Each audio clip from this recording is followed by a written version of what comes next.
Mama, Isa. Good morning, Kavya. Good morning, ma'am. How are you, dear? I'm good, ma'am. Good morning, Aisha. Good morning, ma'am. How are you, dear? Fine, ma'am. How are you? I'm fine, thank you.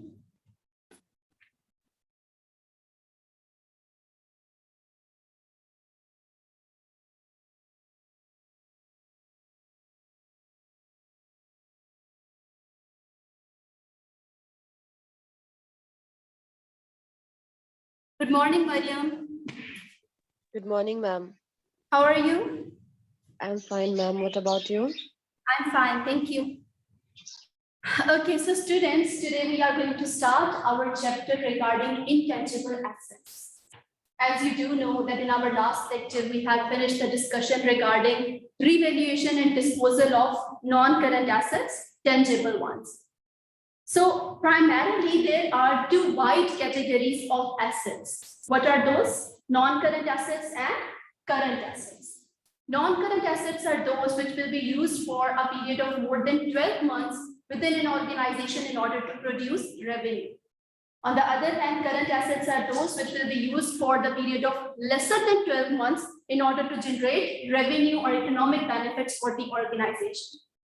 Under non-current assets, we do have further two types. What are those? Tangible non-current assets and intangible non-current assets. Tangible non-current assets are those which are going to have a physical substance, which can be seen and touched. Otherwise, they are going to have the same characteristics as the non-current assets. They will be used for more than 12 months in order to produce revenue in the organization. So in our last lecture, we had finished the discussion regarding recognition, accounting treatment, and derecognition of tangible non-current assets. Today, we are going to start the chapter of intangible assets. That is one of the categories of non-current assets. Intangible assets are those which are not going to have any physical substance. We are not able to see them. We are not able to touch them. They are kinds of some rights which will be helping the organization to derive benefits. What can be the different examples of intangible assets? We do have copyrights, we do have patents, we do have a very, a very popular form of intangible assets, that is goodwill. A repute which the business is going to make over the passage of time is also one of the intangible assets. Apart from that, even the franchise rights which the business is going to have are also known as intangible assets. So intangible assets are those which are not going to have any physical substance, which cannot be seen or touched, but still will be helping the business in order to produce revenue. So the standard, international accounting standard, which deals with the recognition, accounting treatment, and derecognition of intangible non-current assets is IS 38. Okay, IS 38 in intangible assets. In this chapter, we are going to learn about the difference between tangible and intangible assets. We are going to learn about the accounting treatment of intangible assets. Under accounting treatment, we do have two things which we need to consider regarding capitalization of intangible assets and amortization. What is an amortization? For tangible non-current assets, where we do take depreciation. Over here, for intangible assets, we do take amortization. Otherwise, the concept is same. Then we are going to discuss about the treatment of research and development costs in the organization, as development costs are also intangible assets. The costs which the organization to incur for developing something, for developing something which is going to help the organization to earn economic benefits in the future can also be recognized as intangible assets. So we are going to discuss that when the organizations are incurring costs on the research and development of something, what are we going to do with them? Okay, so in this chapter itself, we are going to discuss all these things. Now, students, here in this first slide, they are comparing tangible and intangible non-current assets. Both of these are the categories of non-current assets. Under non-current assets, we have two classifications, tangible non-current assets and intangible non-current assets. The basics I have told you. Let's see what your book says about them. For tangible non-current assets, they say normally have physical substance. So all those assets which are going to have a physical substance around you, there are so many assets which are having the physical substance, which can be seen by your eyes, which can be touched by your hands. So those assets which are going to have the physical substance will be known as tangible non-current assets. Like in any organization, furniture, fixtures, plant and machinery, land, building, plant and equipment are all known as tangible non-current assets. Computers in any organization, any kind of equipment being used over here, computer, this camera, these chairs, all this land, this building, all of this is the kind of the tangible non-current assets, which can be seen by us. So normally involve expenditure being incurred. Cost of the tangible non-current asset is capitalized. As we have discussed in our last two chapters, what do we do when we incur the cost in order to purchase a tangible non-current asset? We do capitalize it. Do you remember that? What do we do? Where do we recognize the tangible non-current assets? In our SOFP. So those assets which we do recognize in our SOFP are known to be as capitalized. Whenever we do take something in our SOFP, we do call it with the term of capitalization. Okay. So the cost of the tangible non-current assets is capitalized. And may I please ask that in the cost of the tangible non-current assets, which things do we take? Purchase price and all the costs which were necessary in order to bring the asset in its present location and working condition.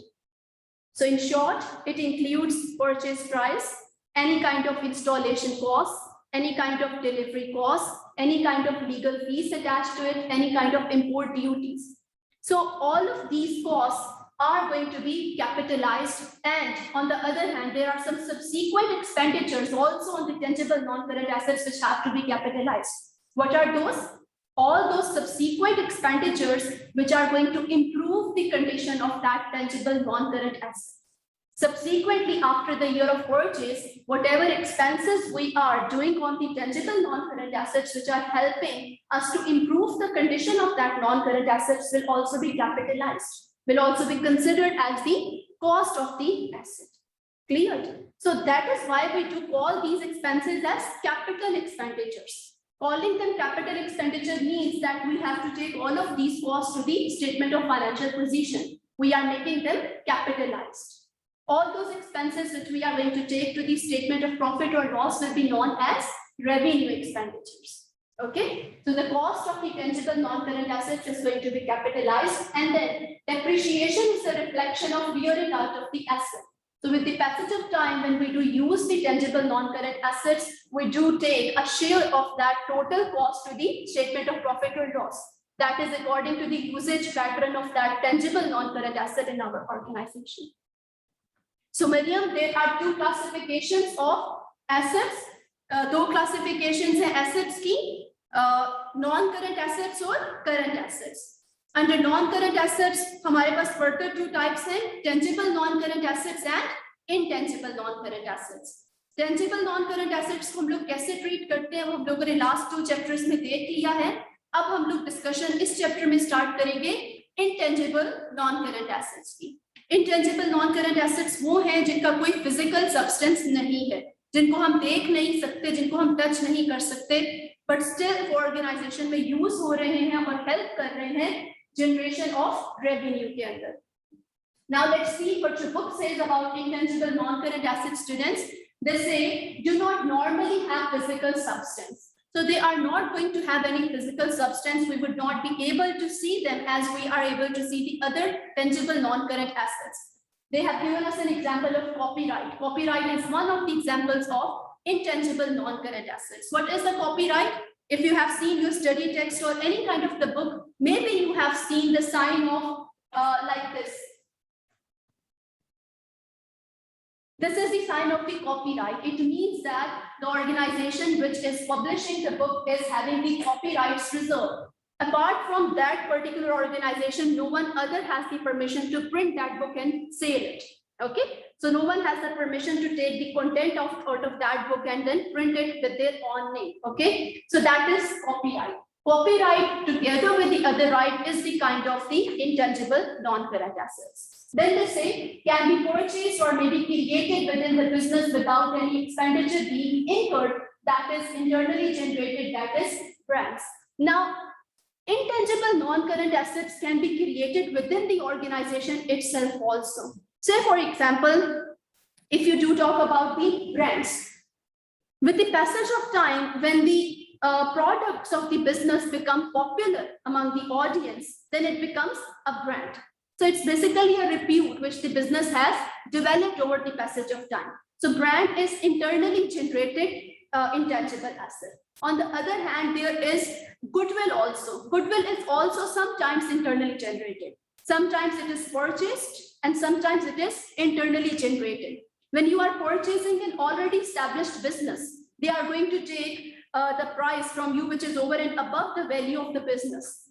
So the value which they are, the price which they are charging over and above the value of the business is because of the goodwill which they have maintained over the passage of time. So in that case, goodwill is the purchased one. And in some businesses, when you are running your own business with the passage of time, if you have developed your own repute, it is the internally generated goodwill. So as per these standards, you are not allowed to recognize your internally generated goodwill in your books of accounts. Only the purchased goodwill is going to be recognized. Anyhow, for the recognition of goodwill, we do not have IS 38 in IFRS 3 business combinations. We do see about the goodwill. So that is not the part of our syllabus. But you must be knowing that internally generated intangible assets, the most popular example for that is internally generated goodwill, which is not allowed to be recognized in our books of accounts. Only the purchased goodwill is going to be recognized. Anyhow, goodwill is also one of the intangible assets, but it is not coming under the criteria, under the overall area of IS 38. Then they say purchased intangible non-current assets are capitalized. So they are telling over here as well that which intangible assets are going to be recognized, which are purchased. Okay. Generally, internally generated assets may not be capitalized. And one of the popular examples for that is goodwill. Internally generated goodwill is never going to be capitalized. Amortization is the reflection of wearing out of the capitalized asset. So in regards to the tangible non-current assets, for usage pattern, we use depreciation. But here in the case of intangible non-current assets, we do take amortization. It's the same. The same thing, same criteria is going to be there, but only those intangible assets which are having finite useful life are going to be amortized. So we are going to discuss it in our next slides as well. But right now, what is an amortization? As per the usage of an asset, the value which you are deriving, the benefit which you are taking every year has to be taken to your SOPL, and that is that part, that share of the total amount of the intangible non-current asset is known as amortization. And only those intangible assets which are going to have finite useful life are going to be amortized if they are having indefinite useful life. We cannot say that for how long the business will be able to use them. We are not going to take any amortization for them. Okay, so what are the examples of intangible assets? Development costs, goodwill, trademarks. What are trademarks? Logos, basically logos of different companies. Say for example, there is a logo trademark for Coca-Cola, for Pepsi, for Nike, for different brands, we do have trademarks. Even for your publisher, the book publishers also have their logos. Those are trademarks. Licenses, patents. Patents, what are patents? I have explained before as well. If you do not remember, shall I explain it again? What are patents? The specific formulas to make a product.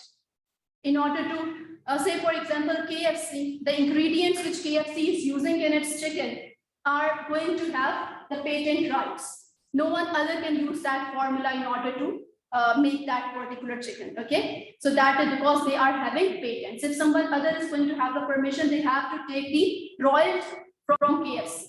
Okay, they are going to take the permission from the KFC, and in the case of that, the payment which they are going to make will be known as royalty. Okay, then copyrights, then franchises. So these are the different examples of intangible non-current assets. Yes, Mariam, are you clear, dear? Yes, ma'am. But can you tell me what's the meaning of amortization?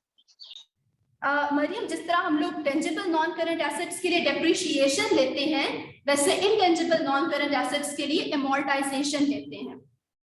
ठीक है, तो बिल्कुल, और amortization basically straight line basis के ऊपर ही होती है, हम लोग देखेंगे इसे डिटेल के अंदर भी, और सिर्फ उन्हीं एसेट्स के ऊपर amortization दी जाती है जिनकी फिनिट यूजफुल लाइफ है, जिनके बारे में बिजनेस कह सकता है कि इतने साल, 2 या 3 साल या 4 साल या 10 साल ये यूज होंगे बिजनेस में। जिन एसेट्स के बारे में कोई भी आइडिया नहीं है कि कितने साल तक ये बेनिफिट देंगे, उनके लिए amortization नहीं होती।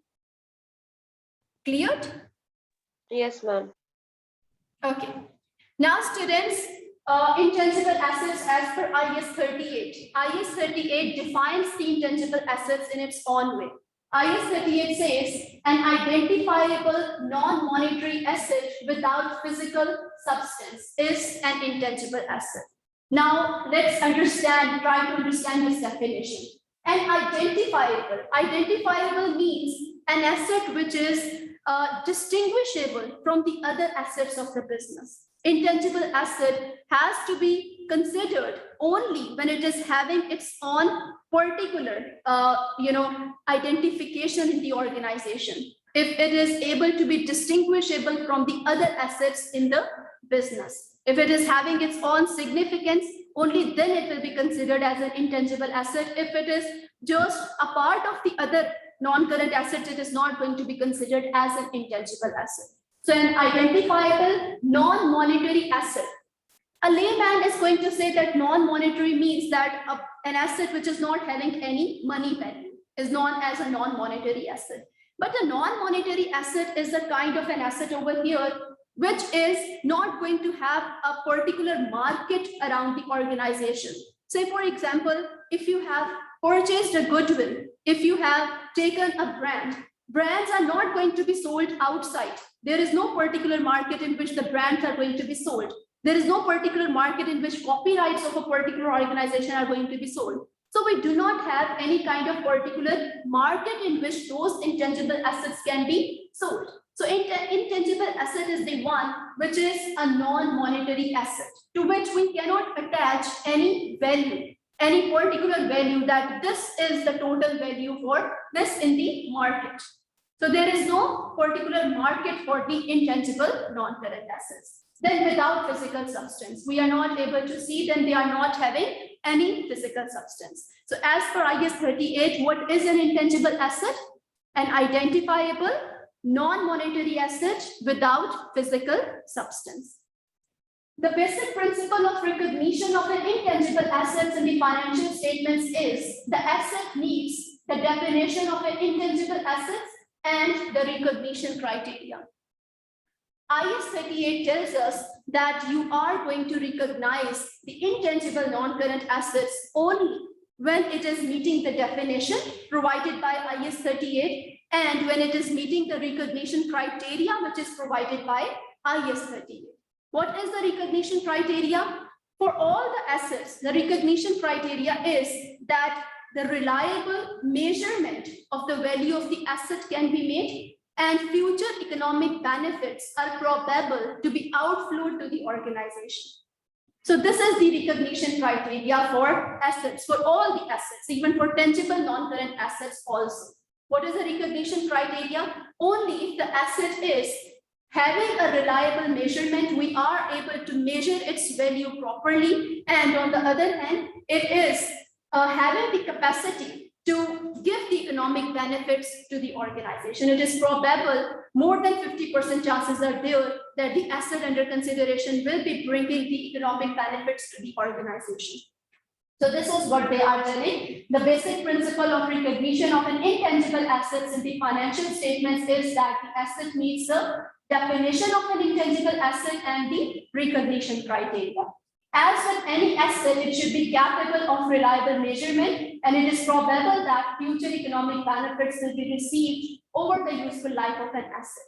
So for every asset, even for tangible non-current assets, the condition is same. What is the recognition criteria? The reliable measurement of the value of the asset can be made when you do purchase an asset. There are some invoices or there are some receipts attached to that. There is some evidence for the value of that asset. So that particular evidence is for reliable measurement of the value of the non-current asset. And on the other hand, when it is probable, in the language of accounting, probable means that the chances are more than 50%.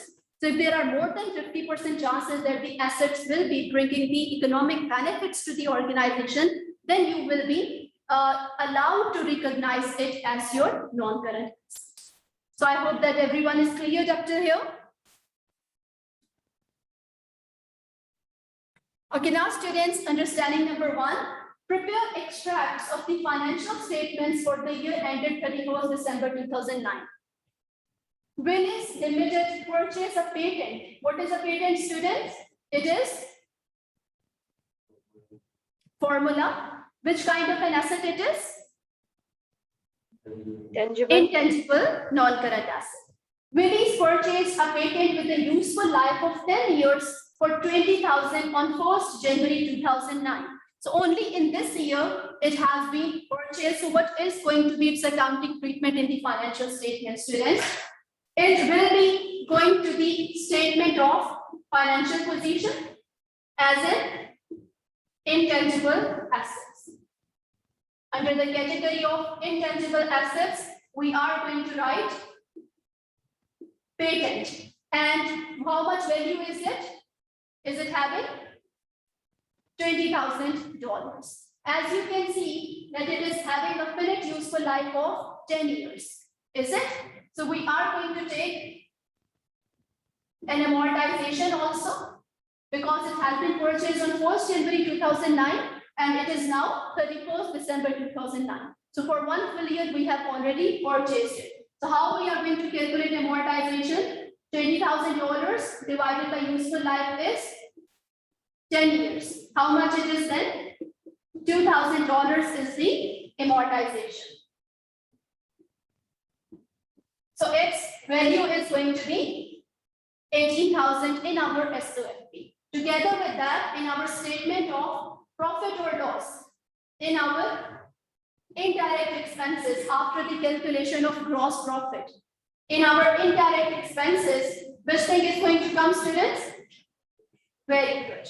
Amortization is going to come. How much it is? 2,000. Okay. So this is how we are going to prepare the financial statements in regards to the intangible assets. This is how they are going to be recognized in our financial statements. They do come only in SOBL and in SOFP. Clear, Tafa?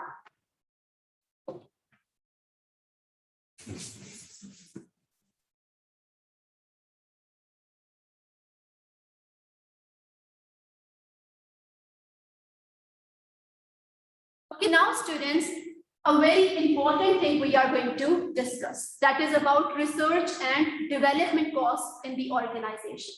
Research and development costs also comes under the discussion of IS 38 because one of it, not both, one of it can be recognized as the intangible asset in our statement of financial position. And what is that? Development cost. Research expenditure, whenever it is going to be incurred, it will be expensed off. It is revenue expenditure. I repeat, research expenditure is revenue expenditure.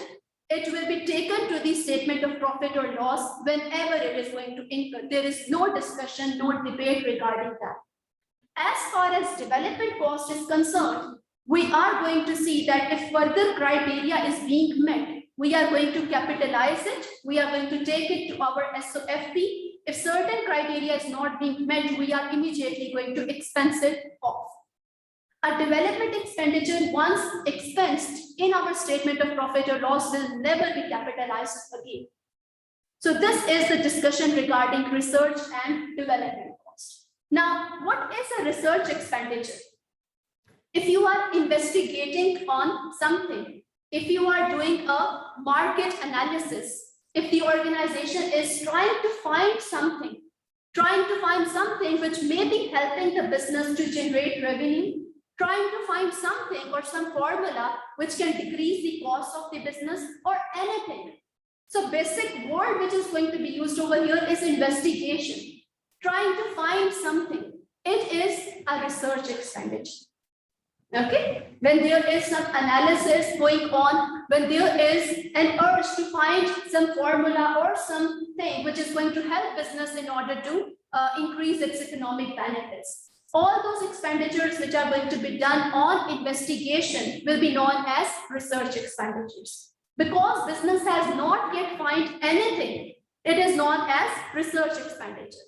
And we are not going to capitalize it, and we are going to take it to our SOPL straight away. What are development expenditures? After researching, if the business has found something which is now going to be used in the business, which is now going to be developed, which is now going to be started to be produced, or which is going to be purchased now by the business, because business has already found the solution after investigation stage.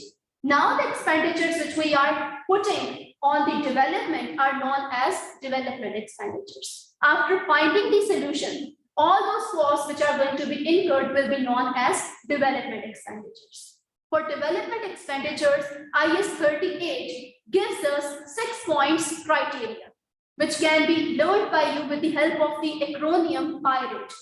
What are those 6 criteria? We are going to discuss them. Over here in this slide, they are providing us the definition of research and development expenditures, which are provided to us by IS 38. So what are research costs? Let's see.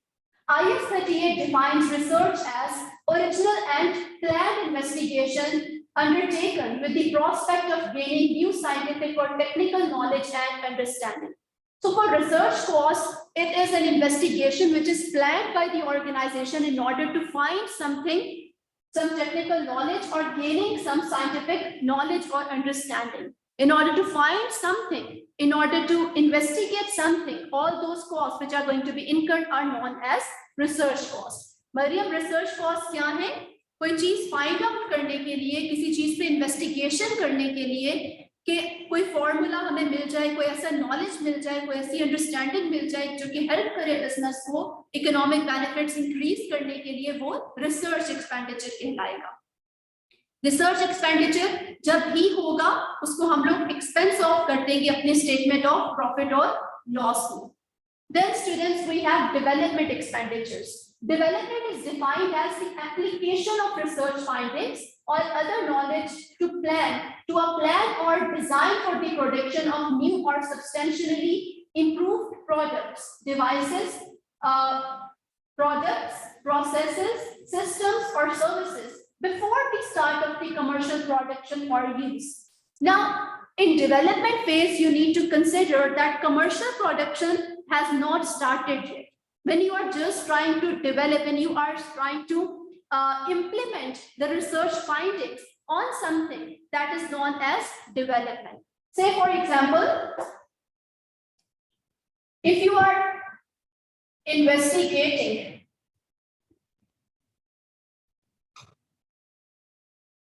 you are doing a research that, say, for example, arsenic is a chemical which is not good for consumption by human beings.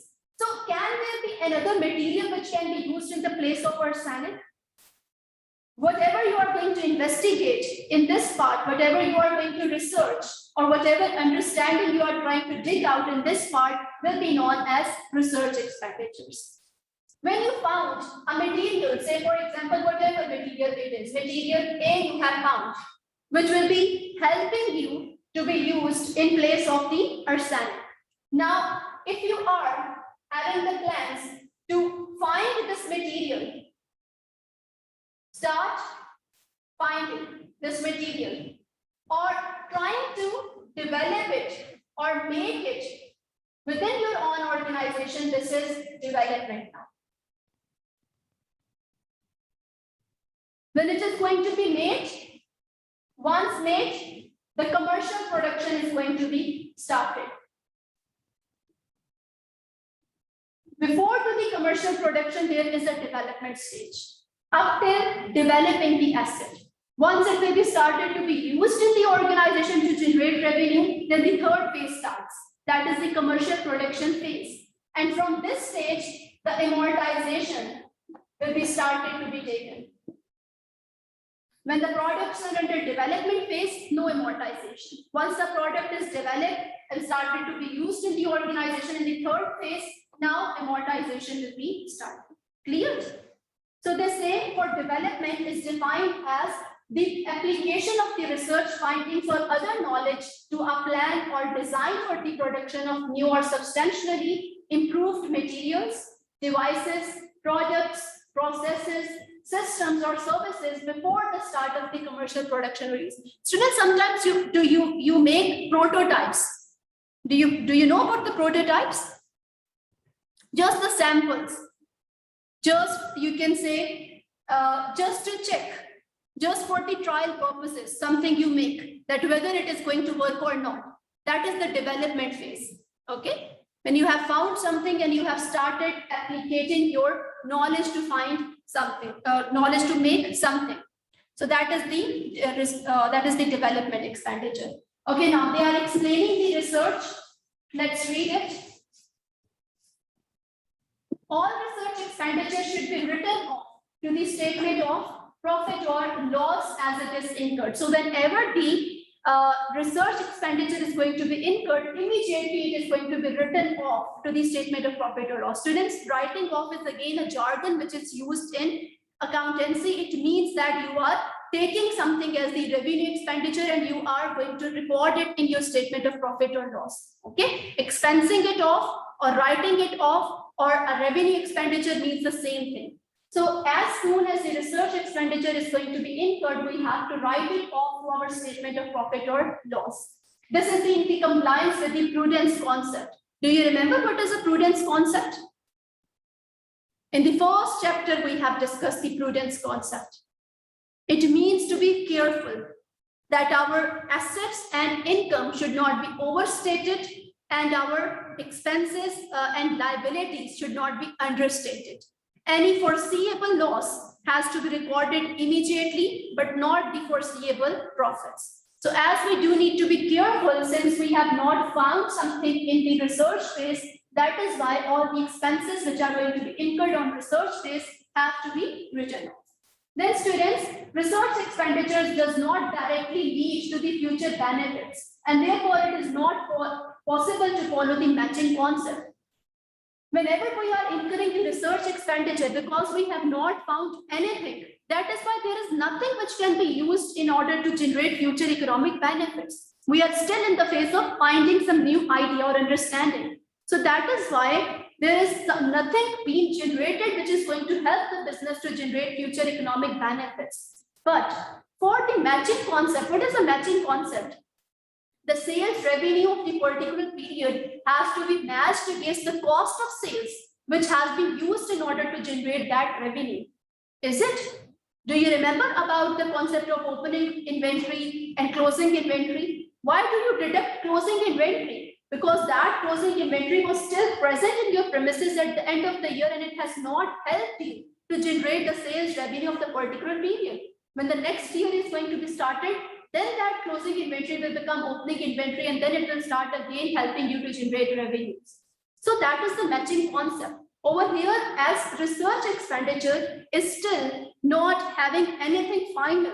That is why it is not helping you to generate economic benefits. That is why you are going to write it off. So the thing which you need to focus on is that research expenditure is any investigation.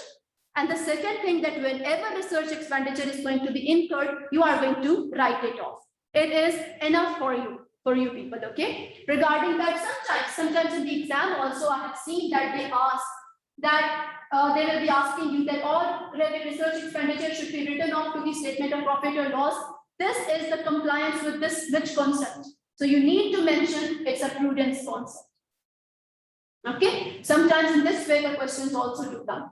And research expenditure do not directly lead to the future economic benefits and therefore it is not possible to follow the matching concept. That is why you expense them off as the indirect expenses. And any capital expenditure on research equipment Property, plant, and equipment should be capitalized and depreciated as normal in accordance with IAS 16. If you have taken some equipment in order to do research, say for example, you are having microscope, you are having any kind of beakers to do the chemical experiment or something like that. So that equipment will be known as tangible non-current assets, and that will be recognized as per IAS 16. Okay. So whatever assets you are having in order to do some scientific research, that equipment will be treated under IAS 16 as tangible non-current assets. Okay, now the important discussion is regarding development cost, students.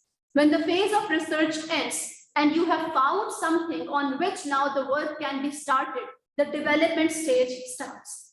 So after ending of the research phase, if you have found something, if you have started some work on the found solution, that is now the development phase. Development costs are going to be capitalized only if they are following 6 points criteria. If any of those 6 points is not going to be fulfilled, we are immediately going to expense it off in our SOPL. If development cost is also not fulfilling 6 points criteria or any of the criteria of the 6 points, we are immediately going to write it off in our statement of profit or loss. What is that 6 points criteria? We can learn it with the help of the acronym, that is PIRATE. PIRATE is a word which can be memorized by you. So each letter of the PIRATE means some criteria which has to be fulfilled. Let's see what is it. Development costs. According to IAS 38, intangible assets, development costs must be capitalized as an intangible asset if they meet the definition of an intangible asset and also meet the recognition criteria. Typically, this will apply if the following criteria are met. So P stands for probable inflow of the economic benefits.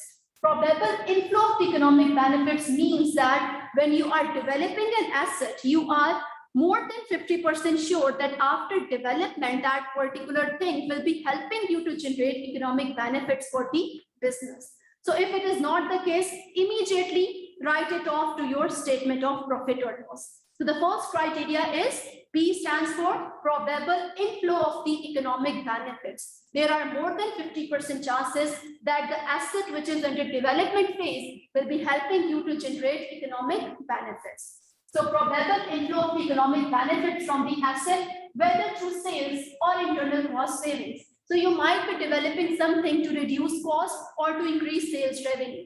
Whatever means of application are there, it must be a probable inflow of the economic benefits to the organization. If this criteria is met, we are going to see the other one. I stands for intention to complete the asset and to use it or sell it. Sometimes when the asset is under development phase, the management is not sure or they do not have any intention to complete the asset in the foreseeable future. They might not be having the resources for it, or they might not be having any motivation to complete it. If they do not have any intention to complete the asset in the foreseeable future, then write it off as the development, as the revenue expenditure in your SOPL. So intention of the management to complete and sell the asset must be there. Okay. Then reliable measurement. R stands for reliable measurement of the development cost. Whatever costs you are incurring, there must be evidence or particular documents related to the value of that particular development cost. How much you are paying for that development cost. How much in actual you are incurring as the development cost. If there is not a reliable measurement, you are not reliable, there are only guesses that we have spent this amount or we are going to spend this amount, then there is no reliable measurement. We are immediately going to expense it off in our SOPL. Then the fourth one is adequate financial and other resources. A stands for adequate financial and other resources to complete the project. It must be necessary that the resources or the money used or the cash which is going to be used to develop the asset must be present in the organization. Organization is having an intention to complete the asset but do not have any resources. to be putting as an investment into that development expenditure, then expense it off. So resources to complete that particular development must be present with the management. If not, expense it off.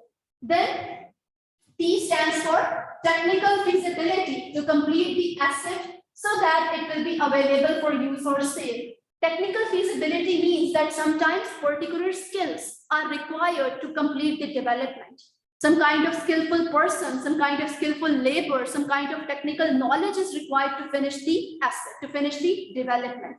If that technical feasibility is not present in the organization, then it is not going to be fulfilling the criteria of development cost. We have to expense it off. Then the last one, E, stands for expected to be profitable. The cost of the project will be exceeded by the benefits generated. So organizations, while developing a certain product, must be expecting that the product which they are going to develop is going to be profitable for the organization. When they are going to make the forecast for that particular product under development or for the particular thing under development, they will be forecasting that the benefits of that product being produced are going to exceed the costs which they are going to incur for research and development. So that is the last one. So students, let's revise it. P stands for probable inflow of the economic benefits.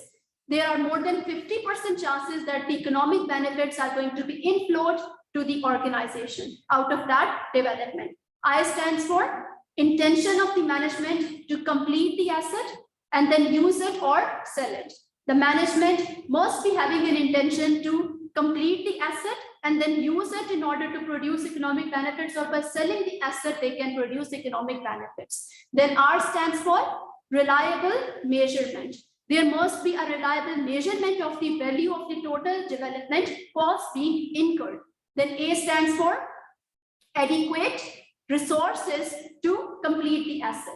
So we must be having adequate resources to finish the asset and then use it or sell it. Then T stands for technical feasibility. All the skills which are required to complete the development phase must be present in the organization. It can be any kind of skillful labor. It can be any kind of technical knowledge or anything which is being required. Then last, E stands for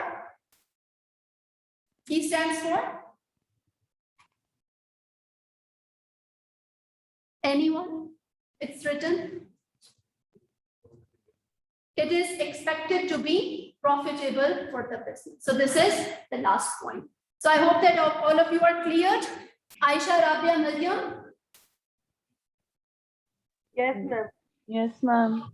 Then they say if the above criteria are not met, development expenditure must be written off to the statement of profit or loss as it is incurred. So if any of the above provided criteria is not being met, you are going to immediately expense it off, write it off in your statement of profit or loss. And if research expenditure has been treated as an expense, it cannot be subsequently reinstated as an asset. Once written off in your SOPL as a research expenditure, it cannot be reinstated as asset, even if in the future it is meeting the criteria. Okay, so once you have written it off in your SOPL, you are not going to capitalize it ever.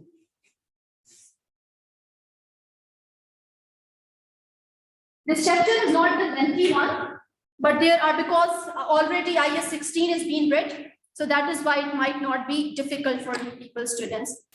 Now come to the subsequent treatment of the capitalized development expenditure. One is the, what we can say, initial recognition. How are we going to initially recognize the asset in our books of accounts? How do we initially recognize the asset in our books of accounts? If it is tangible or intangible? Tell me. Dear cost, at cost. Initial recognition for all the assets, even tangible or intangible. Initial recognition is at cost. These points must be memorized for you, okay? And subsequent measurement or subsequent recognition is Ma'am? either by using cost model or using revaluation model. Yes, dear? Ma'am, if you are writing, can you write on the right side of the board, please? Because the Sure. other side we are not seeing. Sure. Okay. So whenever an asset is going to be initially recognized, it must be recognized at its cost. Okay, every time, even if it is IS 16 or IS 38. Tangible non-current assets or intangible non-current assets. Initially, they will be recorded at their cost. Cost is purchase price plus all the costs which are directly related in order to bring the asset in its present location and working condition. Then subsequent measurement. After the year of purchase, how are we going to recognize the assets? By using cost model or by using revaluation model. In IS 16, we have discussed them. When we are using cost model, it means that cost minus accumulated depreciation minus any kind of impairment losses. Impairment is not included in our syllabus. That is why we have not discussed it. In your future, IS 36 is for impairment, which we are going to discuss in future. Anyhow, when cost model is being used, cost minus accumulated depreciation. This is what we have done previously. If revaluation model is used, then book value of the assets have to be compared to the market value of the asset. And any revaluation has to be recorded. Both of these we have discussed for IS 16. The same applies for the IS 38 intangible non-current assets also, my dear students. Initially, they are going to be recognized at cost. Subsequently, they are going to be used by measured by using cost model or revaluation model. When cost model is going to be used, then cost minus accumulated amortization minus any kind of impairment losses. As impairment is not included in our syllabus, that is why our discussion remains only up to accumulated amortization. Revaluation model is going to be applied only when there is a proper market available for the asset. Is there any proper market available for the intangible non-current assets? No, that is what we have discussed for non-monetary assets, because there is no prepared market available for intangible non-current assets. That is why we do not use revaluation model normally for intangible non-current assets, which is not included in our syllabus too. So we are basically going to use cost model for subsequent measurement of the intangible non-current assets also. So what is that? Cost minus accumulated amortization. So they say the asset should be amortized over the period that is expected to benefit. This ensures that the costs are matched to the revenue in the statement of profit or loss. Amortization should commence with commercial production and charged over the period over which the business expects to generate economic benefits. So when the amortization is going to be started, students, in the third phase, when the commercial production does start. Each project should be reviewed at the year end to ensure that PI-rate criteria are still met. If they are no longer met, the previously capitalized expenditure must be written off to the statement of profit or loss immediately.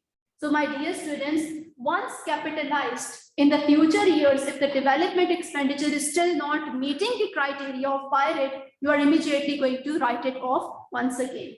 If a policy of capitalization is adopted, it should be applied to all the projects which meets the criteria. So there can be different development projects for the organization.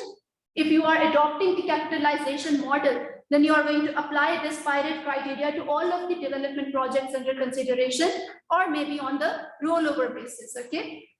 But this has to be applied. Now, students, regarding amortization, we have already discussed what were those discussions. Amortization is similar to the depreciation.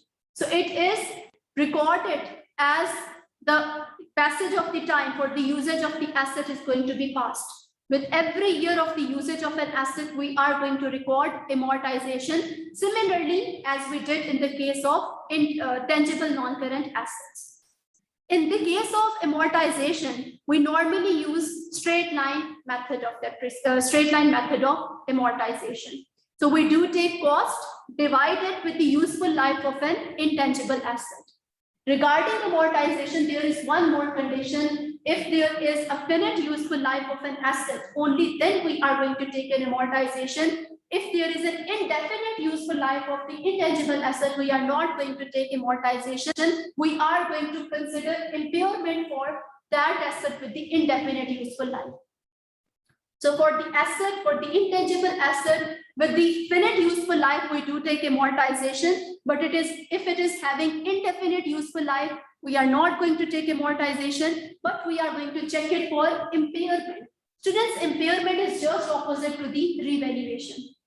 Okay, but it is not included in our syllabus. So let's see what your book says about amortization. Let's quickly go through it. If the useful life of an intangible asset is finite, finite means it can be counted. The capitalized development cost must be amortized once commercial production begins. Students, you must be clear about the fact that amortization must be taken only when the commercial production starts. Before to the commercial production, if there is still a development phase, we are not going to take any amortization.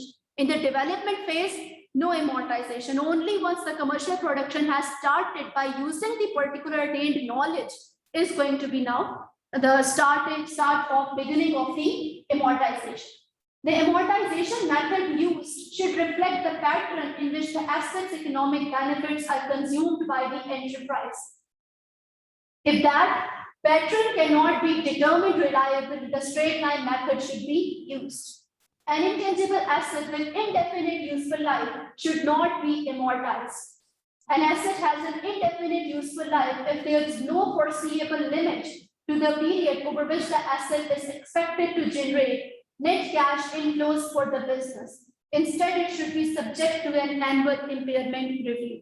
So those assets which are having indefinite useful life will be subject to the impairment review, and they will not be having any kind of amortization on them. So students, let's do this illustration number 1. The requirement of the question is show how the development costs should be treated if the costs do not qualify for capitalization, and the second part, the costs do qualify for capitalization and are amortized on the straight line basis. Afa, what is the meaning of capitalization?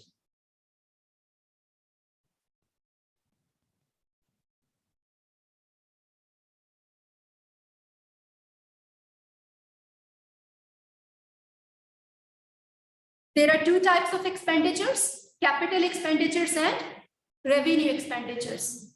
So what is the meaning of capital expenditure? The expenditure for the purchase of a non-current asset and the expenditure to improve the non-current asset. When we do purchase a non-current asset or we do commit some cost in order to improve it, where do we recognize it? The assets are recognized where in financial statements? Very good. So taking the expenditure to SOFP is known as capitalization. Taking anything to SOFP is known as capitalization. So the requirement of the question is show how development costs should be treated if the costs do not qualify for capitalization. If the certain cost under consideration is not fulfilling the capitalization criteria, how are you going to record it? How are you going to recognize it? Let's see the scenario of the question. Bright Spark Limited is developing a new product, the widget. This is expected to be sold over a 3-year period starting in 2006. The forecast data is as follows. For 4 years, they have given us the forecasted data in which net revenue from other activities is being given, net revenue from the widgets is being given, development costs are also being given, which have been incurred in 2005. For development costs, they are telling that if they are not qualifying for capitalization, what are we going to do then? We are simply going to write them off. If they are not fulfilling the capitalization criteria, any of the criteria from those 6 points is not being fulfilled, then what is the other option for us? We are going to expense them off in our statement of profit or loss. So if they are not fulfilling the capitalization criteria, simply expense them off. What is going to be the condition for 2005? There will be a loss of 500, is it? In the second year, there will be a profit of 5, 6, 7, 8, 9, 950. 1050. Over here, 800. If this development cost is not fulfilling the capitalization criteria, then this is the only treatment which is going to be done. Nothing is going to be taken to the statement of financial position. Got it? In the second part, they ask, yes, my online students, are you cleared? Mariam, are you cleared?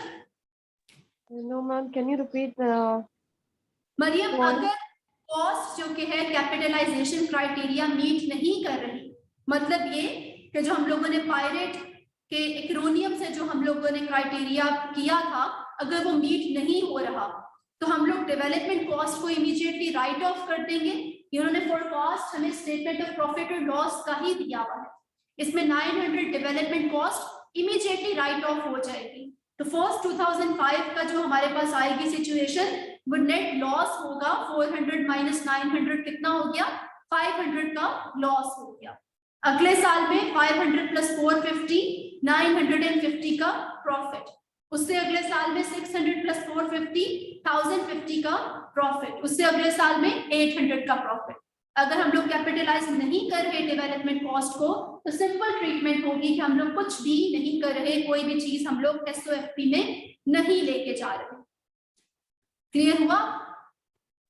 Yes, ma'am. Okay.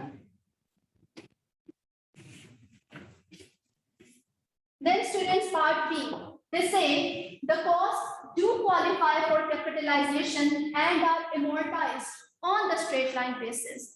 In the second question, the second part, they are asking that what are you going to do with the treatment if the development cost is meeting the capitalization criteria? Then what are you going to do? You are not going to write it here in the SOPN. This 900 will not be written in the statement of profit or loss. What will you be doing instead? Students, my online students, I'm writing here on the board. I hope that you are able to see. Here. Yeah, ma'am. Here.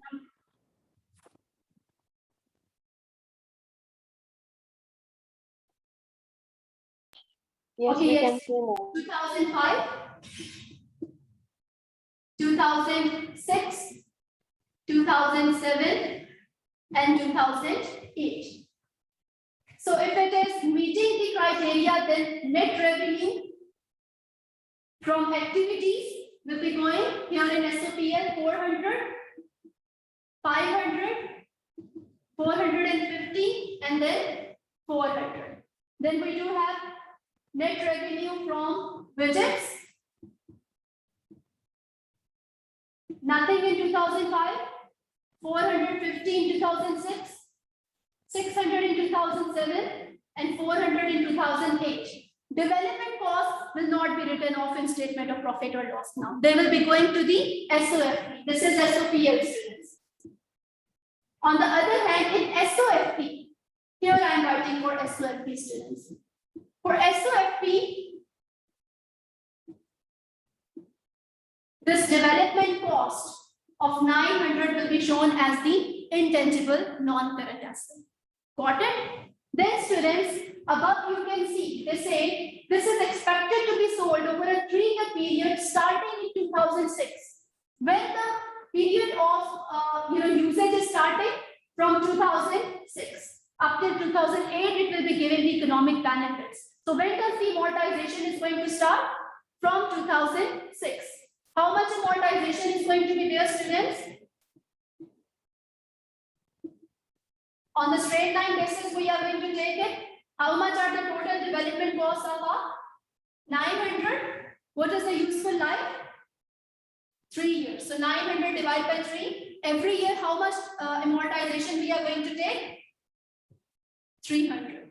So this amortization is going to start then from which year? When it is going to be used, when it is going to be started using in the organization. So from 2006 they are telling. So every year we are going to take an amortization of 300 on straight line basis. Got it? This will be the condition in statement of profit or loss. So ultimately 400 profit. Then 500 plus 450, 950 minus 300, 650. Then 1050 minus 300 students, 850. If I'm not wrong, 800 minus 300, 500. So this will be the condition. In the SOFP, every year this 300 is going to be deducted. If say for example, this is the SOFP of 2006. Then accumulated amortization will be how much? Only 300. 600 will be remaining. In 2007, further 300 is going to be deducted. Is it? Total accumulated depreciation, then the condition will be 300 remaining. In 2008, the last 300 is also going to be deducted. See. But this is not the proper extract of SOFP. In SOFP, you start with the total cost and you do deduct accumulated depreciation. In 2006-7 also you must have taken 900 and then have deducted 300 plus 300 total of the accumulated amortization today. So this is going to be the condition if the expense is going to be capitalized. Clear enough now? Yes, Mariam?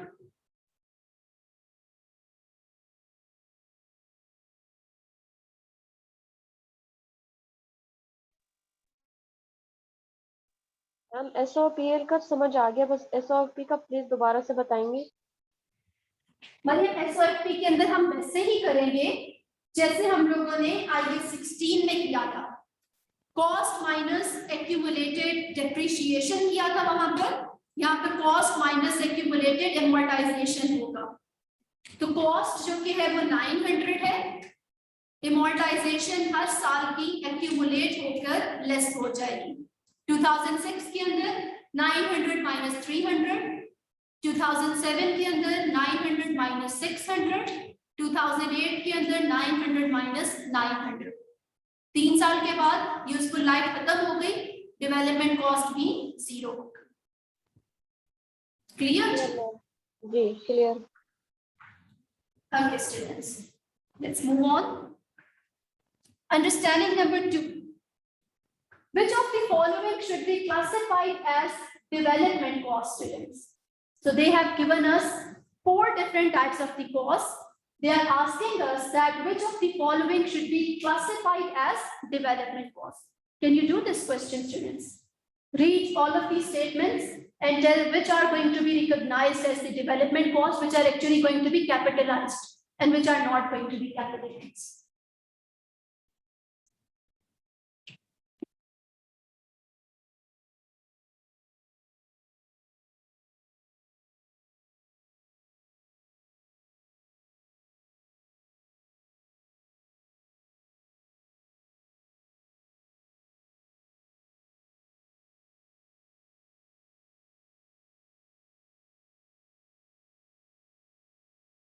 First one,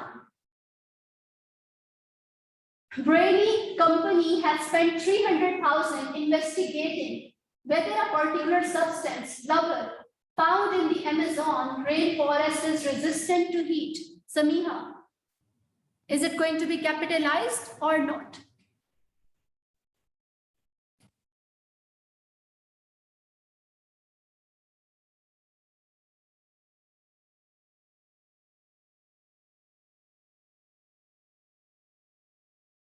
Samiha, do you want the ACs to be switched off because you are not well? Fine. Is it a development cost?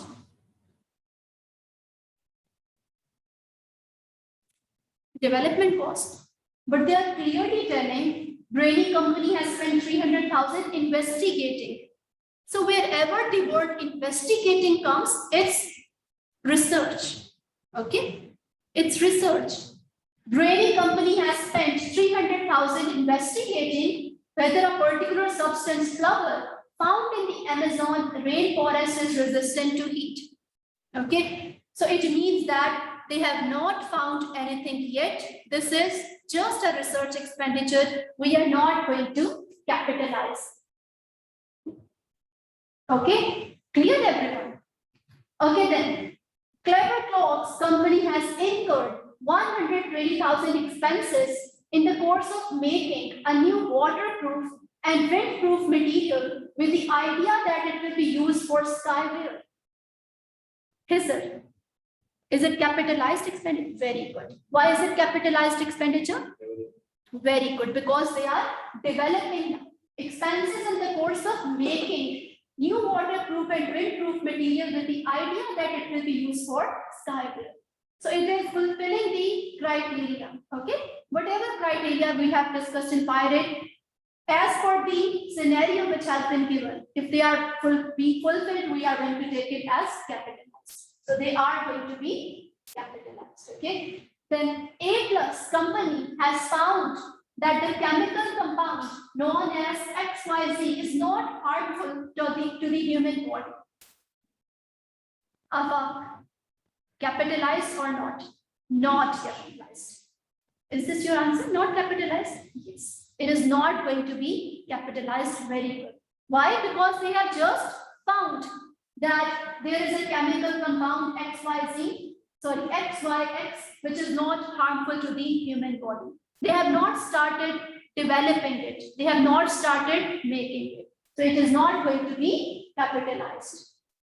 Then Brady company has incurred a further 450,000 using Flubber in creating prototypes of new heat-resistant suit for stuntmen. Rabia, what is it?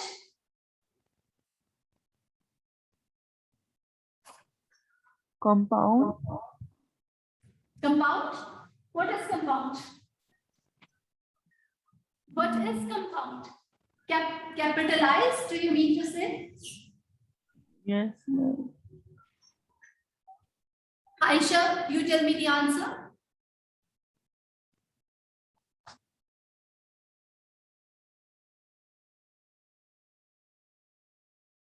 Mariam, can you please answer?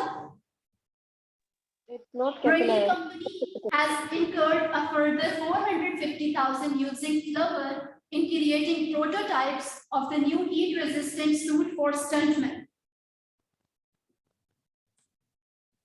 Not capitalized. Not capitalized? Yes, ma'am. Creation of prototypes is always a development expenditure. Students, they have found something and they have started working on it. This is a development phase. Brady company has incurred a further 450,000 using Flubber in creating prototypes of new heat-resistant suit for stuntmen. So this is going to be capitalized. Got it?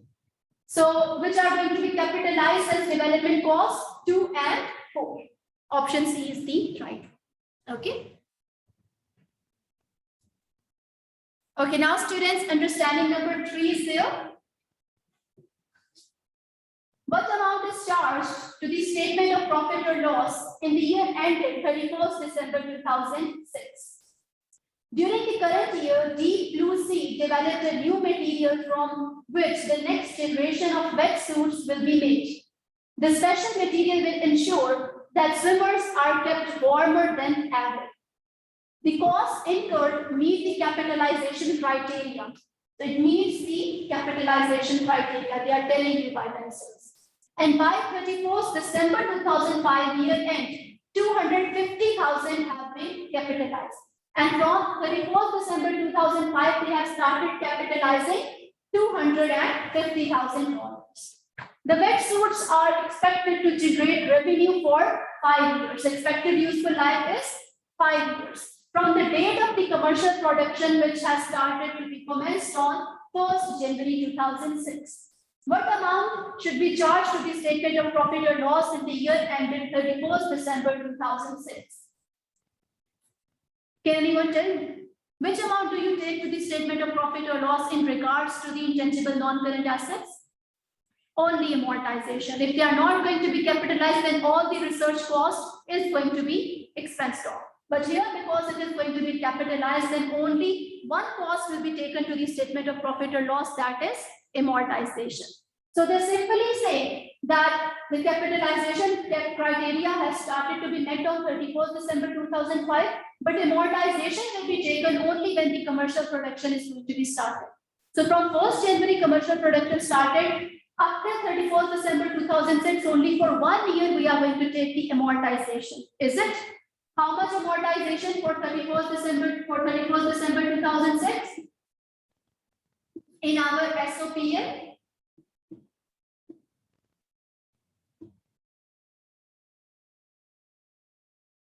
what is the total value? 250,000. What is the useful life? 5 years. Amortization is 50,000. So 50,000 amortization is going to be taken to the SOPL of 31st December 2006. Clear? So the option is option D. Yes, online students, are you clear? Yes, ma'am. Saniha, are you clear? Great.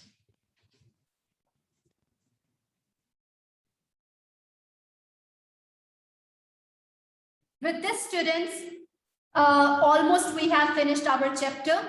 Now, for subsequent measurement, let's quickly go through we are quickly going to revise it. I have explained all of the concept, we are simply going to read it now. Initial recognition and measurement.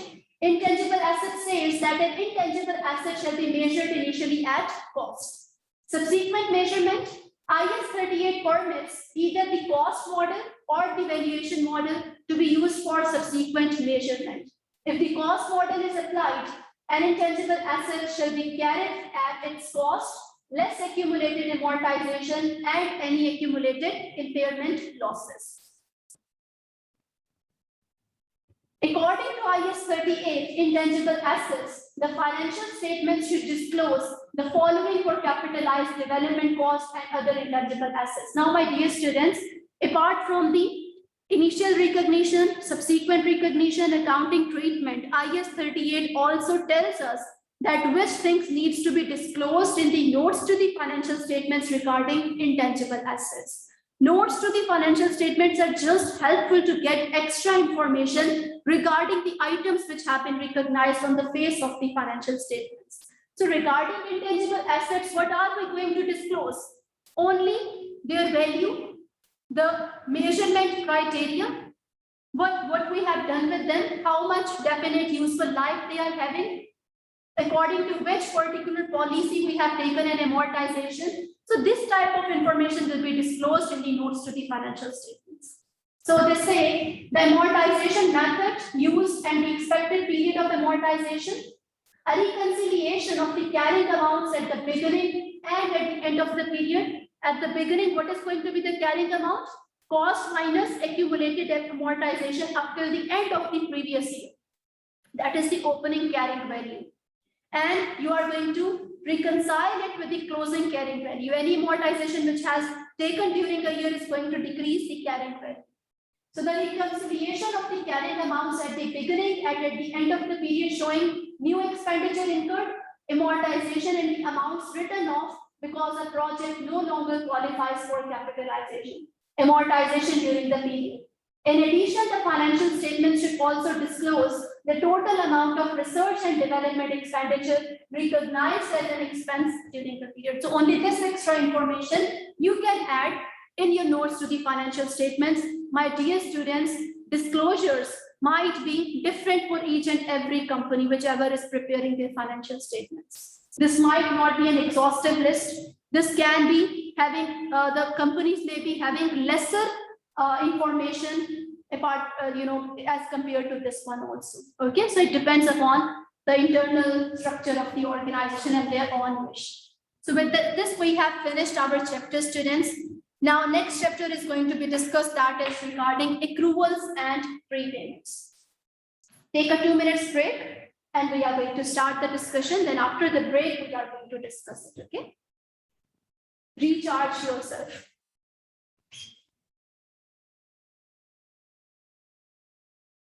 We have already discussed this chapter in our accounting entries. Do you remember? Accrual, accrued expenditures, prepaid expenditures. We have discussed few accounting entries regarding that. So this full chapter is regarding that. Okay, about only 4 accounting entries this chapter is about. So I have already included the accounting entries in your that particular notes.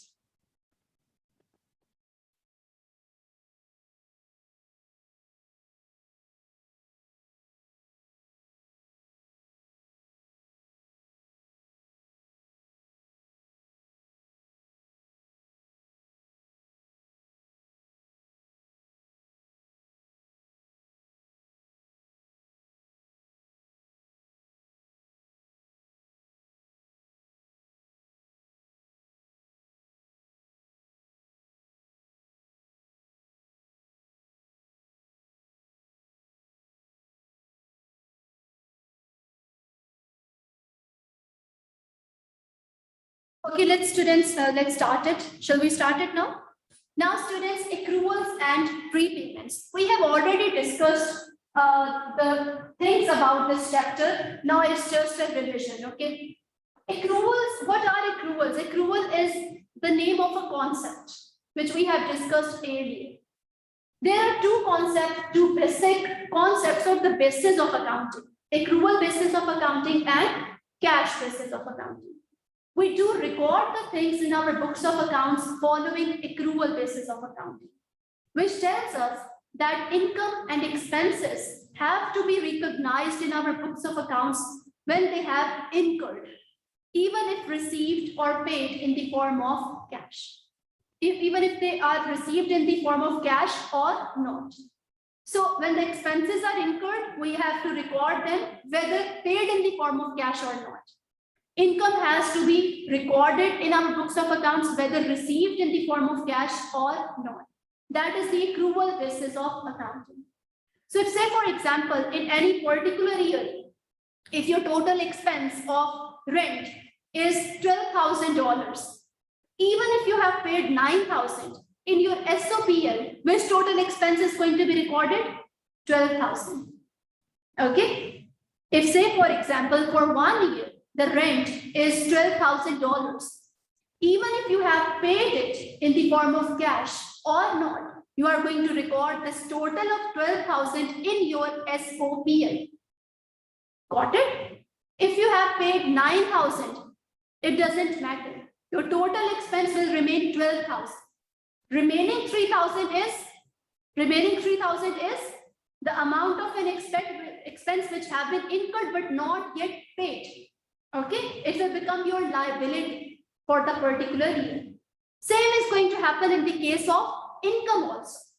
If your income for the particular year is $10,000, even received in the form of cash or not, you are going to record total of 10,000 in your statement of profit or loss. If you have received only 7,000 out of this 10,000, remaining 3,000 is your asset now. It is already being earned but not yet received. This is the accrual basis of accounting, which you have to consider specifically when you are encountering with this chapter, accruals and prepayments. Let's start doing it. Now, accruals concept, it is regarding expenditure and income. Expenditure can be accrued or it can be prepaid. Similarly, income can be accrued or prepaid. Let's have a look at the terms first. Expenditure. What is an accrued expenditure? All those expenses which have been incurred but not yet paid is known as an accrued expenditure. An expense which has already become your obligation but you have not paid it yet in the form of cash is known as an accrued expenditure. Like I was giving you an example. Say for example, the rent for the particular year is $12,000. This total is most to be going in SOPL. If at the year end you find that paid rent is only 9,000, it means that your accrued rent, which has become your obligation but not yet paid, is 3,000. Is it? This 3,000 liability will be going to the SOPL. SOFP.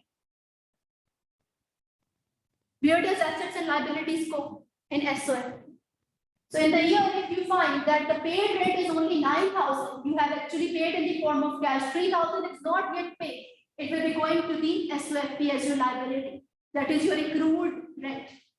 Got it? Then we have prepaid expenditures. The expenses which have not been incurred yet, but have been paid in advance. The expenditures which have been paid in advance are known as prepaid expenditures. Got it? Like you purchase prepaid cards. That is your prepaid expenditure. It has not become your liability yet. You have not taken the benefits out of it yet. But still, you have paid for it. That is why you call it as prepaid. Say, for example, in the same example, the yearly rent has been 12,000, but the paid rent is 15,000. It means that your liability, your obligation was only 12,000, but you have paid 15,000. In SOPL, this 12,000 is going to be recorded anyhow. Not more than that, not lesser than that. Because your expense for the period was 12,000 only. Then at the end of the year, you are going to find that this much amount of rent is being paid. It means that 3,000 extra is being paid. That is prepaid rent. Prepaid rent, 3,000. It will become your asset and it will go to the SOFP as your asset now. What are assets? Those expenditures which you have made, but still the benefit has to be taken. This is the difference between expense and asset, which we have discussed earlier. You have paid an expense, but the benefit is yet to be taken in the future. That is why it will become, this expense will become your asset now. So you have to recognize it in your SOFP as your current asset. Clear now? Now students, accrued income. What is an accrued income? An income which is being earned but not yet received in the form of cash. Accrued income, an income which is being earned but not yet received in the form of cash. An income which has become your right, but you have not received it still in the form of cash is accrued income. Say for example, your income for the year is $12,000. You have to record this total in your SOPL. But if you find that at the end of the year that you have received only 9,000, then it means that 3,000 remaining has not been received. Okay, so that will be your accrued income. So accrued income will be 3,000. This accrued income will be acting as an asset in your SOFP. Clear? Then we do have the last one, that is prepaid income. The income which is received in advance. The income which has not become your right, but you have received it already. That is unearned income, pre-received income, or prepaid income. The income which has not been earned yet, but you have received it in advance. Say, for example, in the same case, if your income is 12,000, this total will be going to the SOPL, not lesser than that, not more than that. But if at the end of the year, you might find that the received income is 15,000. It means that your prepaid income is how much? 3,000. This 3,000 will be going as the liability in your SOFP. This is the concept of this chapter. Okay, so whatever your income or expense for the year is, whether received or paid in the form of cash, it has to be recognized in the year. So now let's have a break, students. After 10 minutes, we are going to have. We can have now, ma'am, no problem. But what do you, why do you want a break after? Enough. Okay, so students, we are going to have a break. After the break, 15 to 20 minutes, we are going to continue with this chapter. In the last 30 to 35 minutes, we are going to have a test. Okay, students? Chapter 3 and 4 in the exam, but it was very different from what we learned in the Which one chapter? 3 and 4. Chapter 3 and 4. Can you please name the chapters? Third one was the very Where did you find them? the exam.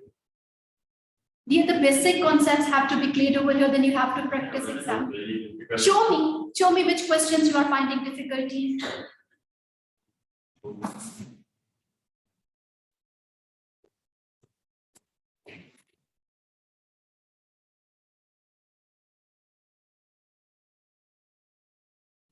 Cash. Students, what is an accrued expenditure? I repeat, all of the expenditure which has been incurred but not yet paid in the form of cash is known as an accrued expenditure.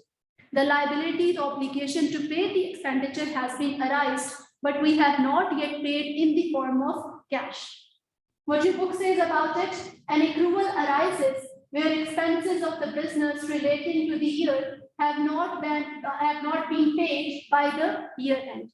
So all those expenses which have become your obligation but not yet paid in the form of cash are known as accrued expenses.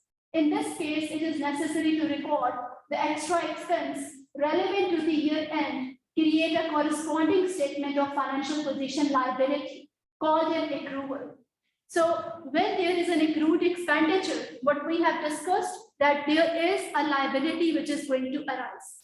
At the end of the year, we are going to see that how much of the expense has been paid and how much is not being paid yet. The expense which has been incurred but not yet paid in the form of cash yet will become a liability, and liability has to be recorded in our statement of financial position. Let's see how in actual the working is going to be done. Suppose a condition that your yearly expense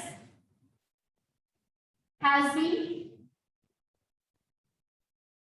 $20,000. This has been your yearly expense.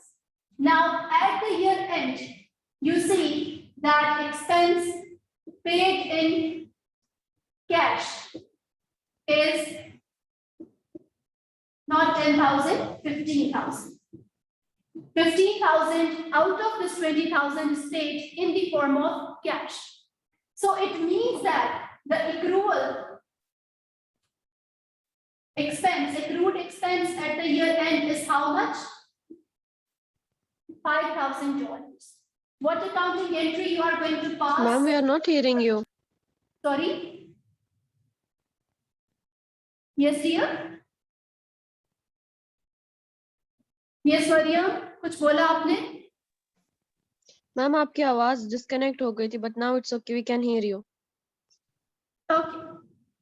Okay, now students, when you are going to see the accrual at the year end, what accounting entry you are going to pass at that time? Debit will be expense and credit is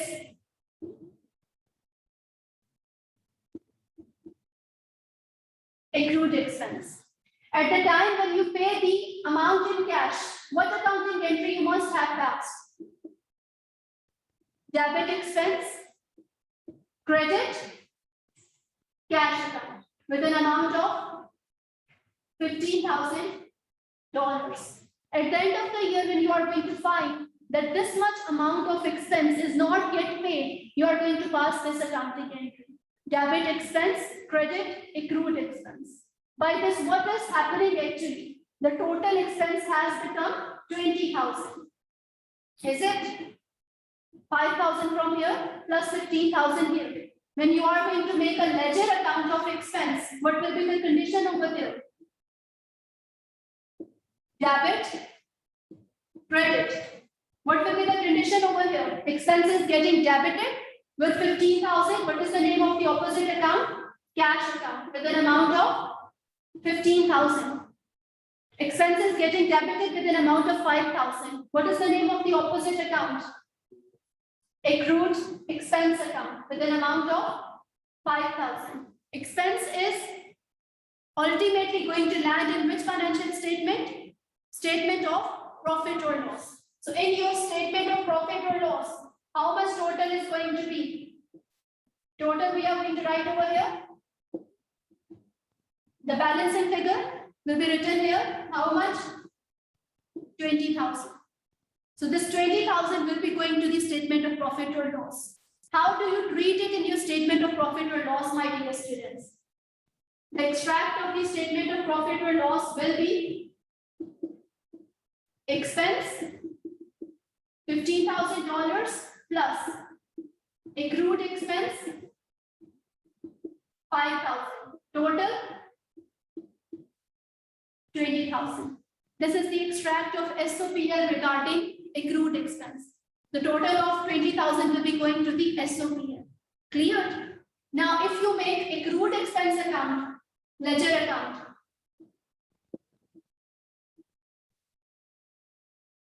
this T account is going to be made. Debit,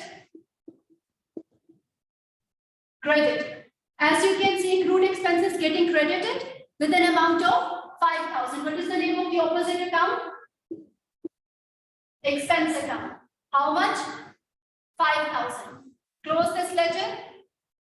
5,000. 5,000. Accrued expense is the liability account. It is a liability. It is an expense which has arisen, which has incurred but not yet paid in the form of cash. It will be having the balance which will be going to the statement of financial position. So balance carried down will be how much? 5,000. What will be the extract of statement of financial position then, students? Under current liabilities, this accrued expense will be shown. How much? 5,000.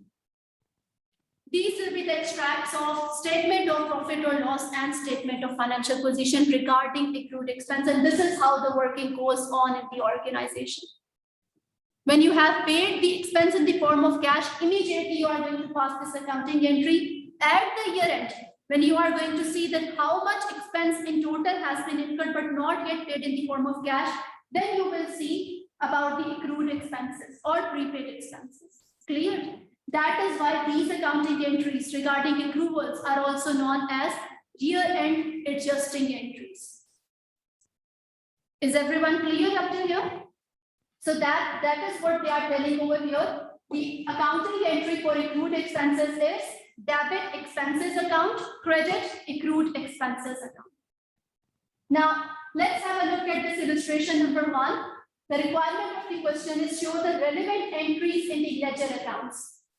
Also, they ask what year-end accrual is required and what is the electricity expense for the year.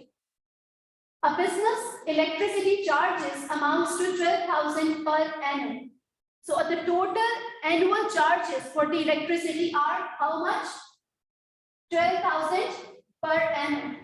Whether paid in the form of cash or not, these will be present in the statement of profit or loss. So what is the electricity expense for the year? It is how much? $12,000. Is it? A business electricity charges amount to 12,000 per annum. In the year to 31st December 2005, 9,000 has been paid. When this 9,000 has been paid, what accounting entry must have been passed, students? Very good. Debit expense account, 9,000. Credit, cash account, 9,000. The electricity for the final quarter is paid in January 2006. This is the start of the next year. It means that in 2005, up till 31st December 2005, the last installment has not been paid. So when we are going to reach the year end, we are going to pass an entry for accruals. What is that? Debit expense account, credit, accrued expense account. How much? 3,000. 12,000 has been expensed for the full year. We have paid only 9,000 in the form of cash. So the accrual for the year is $3,000. So accrual is how much? $3,000. Show the relevant entries in the ledger account. Can you make the ledger account for expenses and for accrued expenses? Make it, students.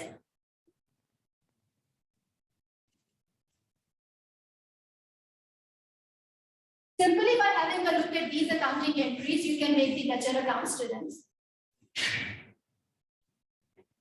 Expense account. The account you are going to make, debit, credit. Expenses getting debited. What is the name of the opposite account? Cash account. Total is 9,000. Expenses getting debited. What is the name of the opposite account? Accrued expense account. How much amount?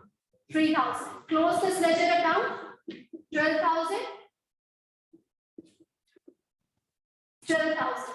So this is going to end up in the statement of profit or loss. So statement of profit or loss will be having 12,000 in total. In statement of profit or loss, how are you going to show it? Expense, how much? 9,000 plus accrued expense, 3,000. In total, 12,000 in your statement of profit or loss. Then you are going to make the accrued expense account. Debit, credit, accrued expenses getting credited. What is the name of the opposite account? Expense account. The total amount is 3,000. We are going to close it. 3,000. 3,000. Accrued expenses liability. It will be going to the statement of financial position. So you are going to write balance carried down. How much? 3,000. Got it? This balance will be opening balance in the next year. Diagonally, it will be traveling. It will become balance brought down in the next year. 3,000. So that is why, students, opening liabilities are going to be mentioned on the credit side of the ledgers. Opening assets on the debit side of the ledger.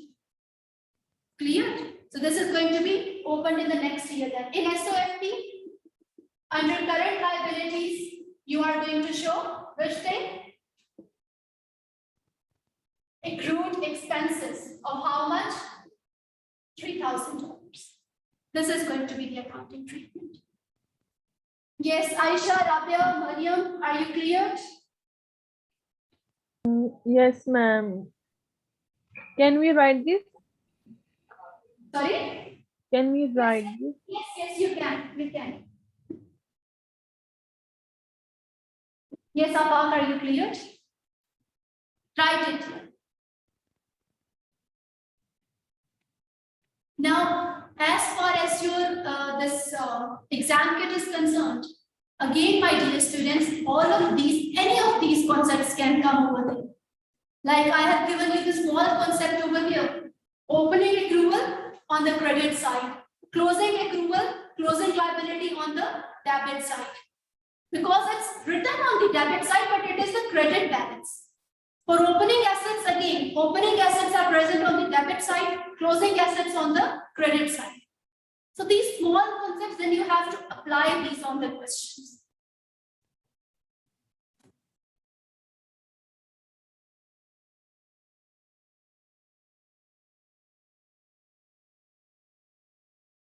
Whichever things are increasing the balance of the assets will be presented on the debit side of the ledgers. Whichever balances are decreasing the balances of the assets will be mentioned on the credit side. Like say for example, receivables. Receivables are assets. Opening balance of the receivables on the debit side of the ledger. If say for example, you have made more sales to the receivables, it is increasing receivables. Put on the debit side. If you have paid some cash to the receivables, it's decreasing the balance of the receivables put on the credit side. So these concepts, try to absorb them then so that you can quickly solve the questions. Okay? Yes, may I erase it now?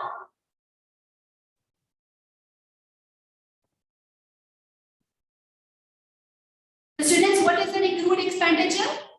An expenditure which has been incurred but not yet paid in the form of cash. What is an accounting entry for accrued expenditure? Debit expense, credit, accrued expense. Accrued expenditure is the current liability. Okay? So Neha, may I erase it now?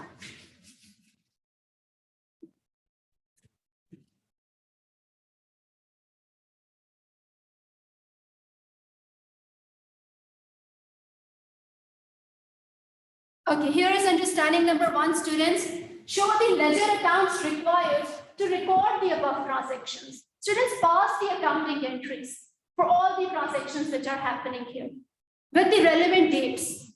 Okay, do put the dates as well, at which date the particular entry has occurred.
Students, they are using the term arrears over here.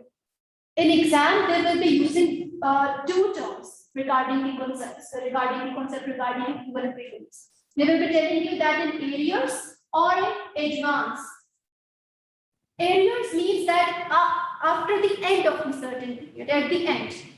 Okay? If they say that every quarter in arrears, it means that after the end of the quarter, they are paying it. In advance, that at the start, they are paying.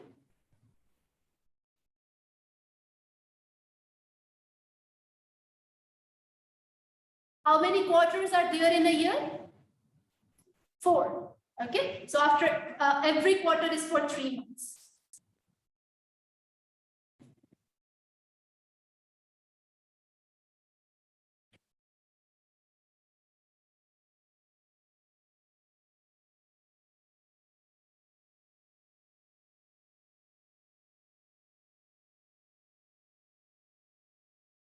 The exam kit questions regarding this portion are tricky. Okay, so I just suggest you that during that holiday time period, please do cover it. Okay, wherever you feel problem, you can ask me then.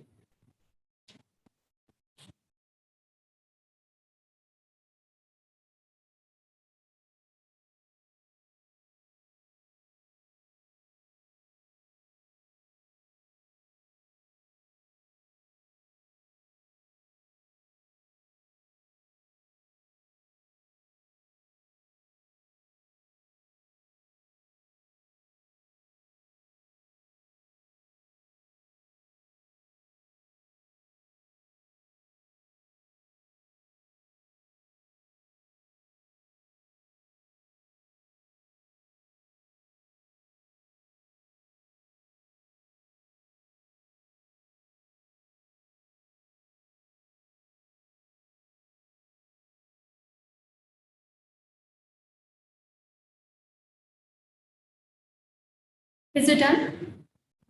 Afaq? Almost done?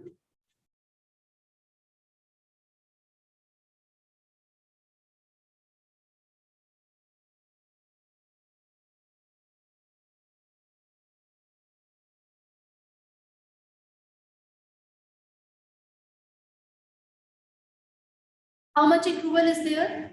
Is it? Very good.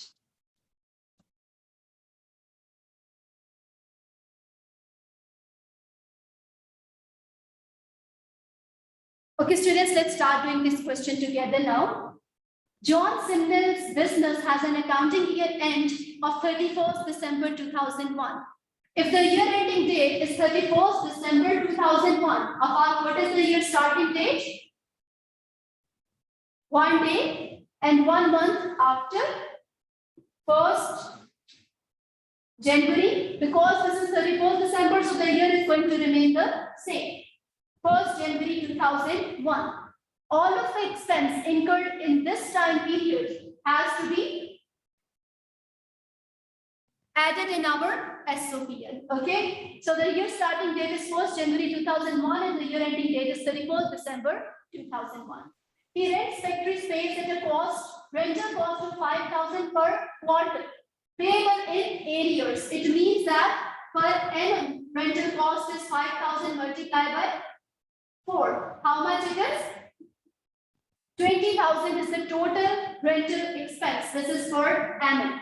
Payable in arrears. It means that after the end of every quarter, it is being paid. For January, February, March, in March it is going to be paid. For April, May, June, in June it will be paid. For July, August, September, at the end of the September or at the start of October, it is going to be paid. October, November, December, at the end of the December, it is going to be paid. That is paid in arrears. After the end of the specific period, it is going to be paid.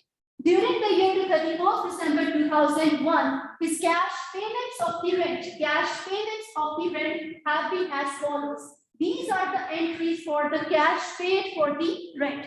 So with every entry, we are going to pass the accounting for it. So at 31st March 2001, the rent has been paid for the quarter to 31st March 5,000. What accounting entry must be? Debit expense account, is it? Credit cash account with an amount of $5,000. Then next, on 29th June 2001, it has been paid. Again, debit expense account, credit cash account with an amount of 5,000. Then on 2nd October 2001, again it has been paid. Debit expense account, credit cash account with the same amount, 5,000. Then they say the final payment due on 31st December for the final quarter, due on 31st December 2001 for the quarter to that date was not paid until 4th January 2002. So it has been paid at the start of the next year. So we cannot pass this accounting entry for that particular amount in this year.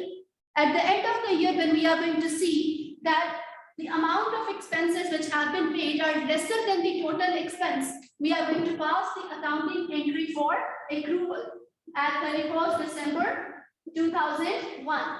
What accounting entry it will be? Debit expense account, credit accrued expense account.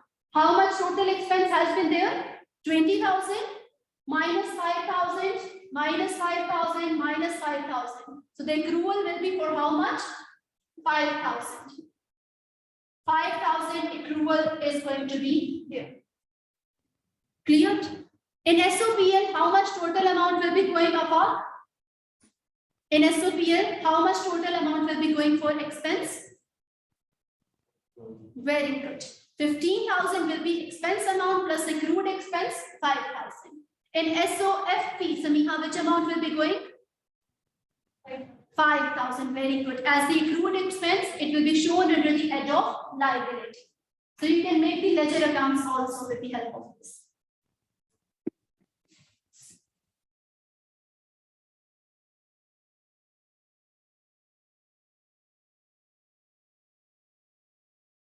Now, students, the next concept which we are going to study is about prepaid expenditure. It is just opposite to the concept of accrued expenditure.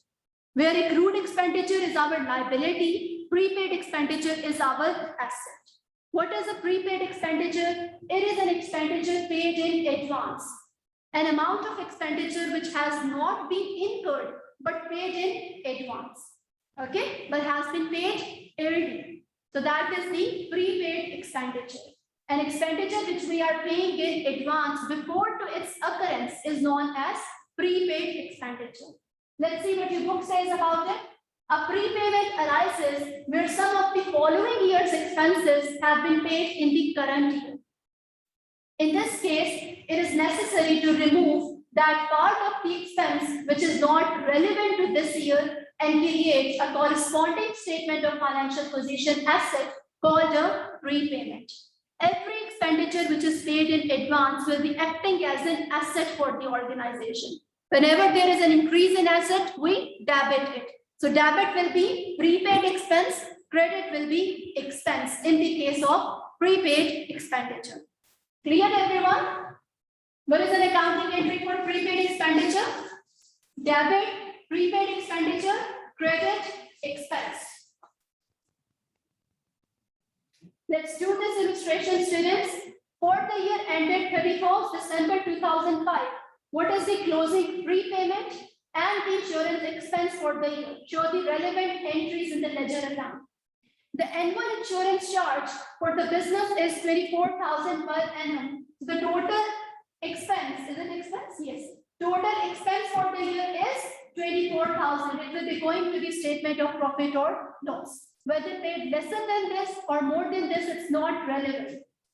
30,000 was paid on 1st January 2005 in respect of the future insurance charges. So instead of paying 24,000, how much has been paid? 30,000 is being paid. When we are going to pay this expenditure, what accounting entry we are going to pass? Debit, expense account, credit, cash account. How much? 30,000. 30,000. The amount which is paid in cash is 30,000. When we are paying in cash, we are going to pass this accounting entry. Okay? 30,000 is going to be written. At the end of the year, when we are going to see that out of 30,000, there is some amount which we have paid in advance, then we are going to pass the accounting entry for prepaid expense. What is it going to be? Debit, prepaid expense account, credit, expense account. How much? 6,000 is paid in advance. The expense was 24,000, but we have paid 30,000. Now in this way, you are decreasing the expense. Can you see? Now in your SOP, when you are going to prepare the expense account, debit and credit. Expenses getting debited. What is the name of the opposite account? Cash account. 30,000. Expenses getting credited. What is the name of the opposite account? Prepaid expense account with an amount of 6,000. Close this ledger. 30,000. 30,000. Over here, you are going to put the balance. Expense goes to the statement of profit or loss. That is why you are going to write SOPL. How much? 30,000 minus 6,000. How much it is? 24,000. So in your statement of profit or loss, what is going to be the extract value? Expense you are going to show as 30,000 minus prepaid expense of 6,000. So 24,000 will be going to the statement of profit or loss. So students, prepaid expenditure. Does prepaid expenditure increases your profit or decreases your profit? Prepaid expenditure. It's a common sense question. Just try to think. Prepaid expenditure is decreasing the profits, decreasing the expenses. So it is going to increase your profit. Prepaid expenditures is going to increase your profit. Accrued expenditures are going to reduce your profits. Okay. So When we are going to prepare the accrued expenditure account, sorry, prepaid expenditure account. The account, debit. Prepaid expenditure is getting debited. What is the name of the opposite account, students? Expense account, 6,000. Close this. 6,000. 6,000. Balance carried down. 6,000. It is the asset. The closing balance of the asset is on the credit side. Opening balance of the asset will be on the debit side. Balance carried down, 6,000. For accrued expenditure, it was on the other side because that is liability. The opening balance of the asset is on the debit side. In SOFP, then, under the head of current assets, it will be shown as prepaid expenditure with an amount of 6,000. This is an amount with which you are going to take the advantage in the future. In the next year, when this 6,000 is going to be paid, what accounting entry you are going to pass? Very good. Debit. What accounting entry you are going to pass in the next year when you are going to pay? This has already been paid, so you are not going to pay it again. So what are you going to do in the next year then with that?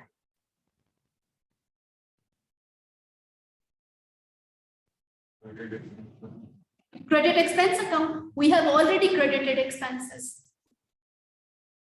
We have already credited expense. So in the next year regarding this, you are not going to do anything. Okay, because it is already been prepaid. It has been paid in advance. Is everyone clear?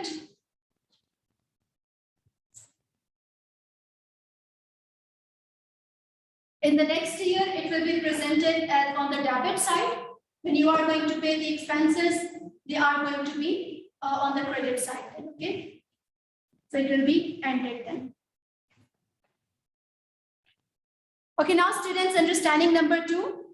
Show these transactions in the rental expense account. Quickly do this. Pass the accounting transactions.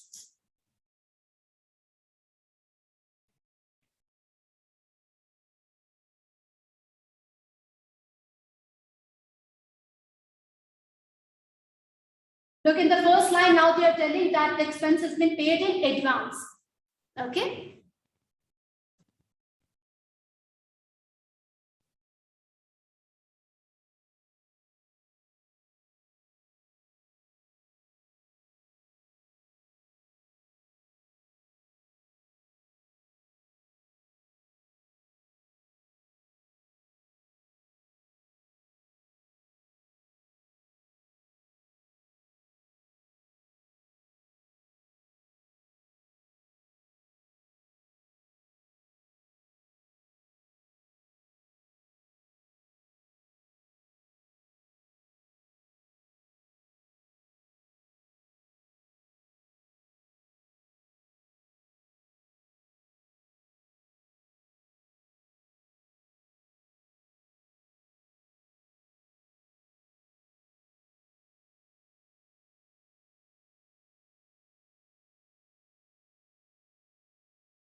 How much prepaid expenditure is there?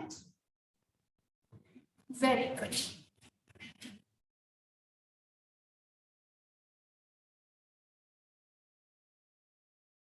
Yes, Mariam, what is the prepaid expenditure in this case?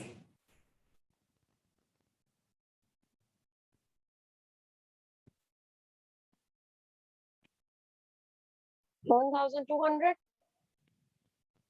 Sorry, how much?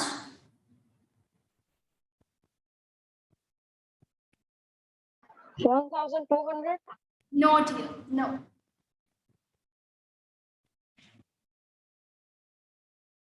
Okay, let's start doing this question together. Tubby Badlow pays the rental expense on his market stall in advance. He starts business on 1st January 2005 and on that date pays $1,200 in respect of the first quarter rent. On 1st January, he has paid the rent for January, February, March. How much it is? 1st January 2005, this is for January to March. The entry is debit expense account, credit,